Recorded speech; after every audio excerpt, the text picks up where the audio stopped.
আসসালামু আলাইকুম, welcome to my channel.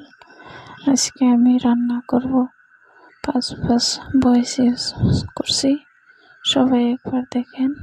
চিংড়ি মাছ দিয়ে লাউ শাক দিয়ে কীভাবে রান্না করি। ফার্স্ট অফ অল কড়াইটা গরম করে নিয়ে অল্প তেল দিয়ে পেঁয়াজ দিয়ে হলুদ গুঁড়া, জিরা গুঁড়া, বারো মশলা গুঁড়া দিয়ে মরিচ গুঁড়া দিয়ে লবণ স্বাদ মতো সবাই দিয়ে অল্প কষে নিয়ে অল্প ঢেকে দেব। সে 2 মিনিট রেখে গুছিয়ে নেব। তারপর অল্প লাড়াচাড়া করে অল্প পানি ব্যবহার করব।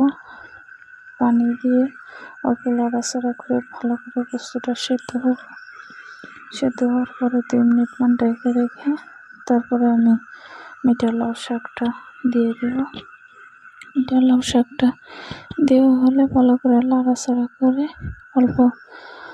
অল্প টাইম কষাইয়ে অল্প 5 মিনিট ঢেকে রেখে তারপরে অল্প পানি দিয়ে দিব। তারপরে সুস্বাদ কালারটা চেঞ্জ হলে নামাই নেব। তারপরে দেখেন সবজির কালারটা কি মজার হয়েছে।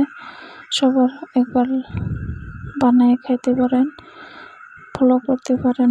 একবার লাইক শেয়ার করেন ও কমেন্ট করেন কেমন হয়েছে।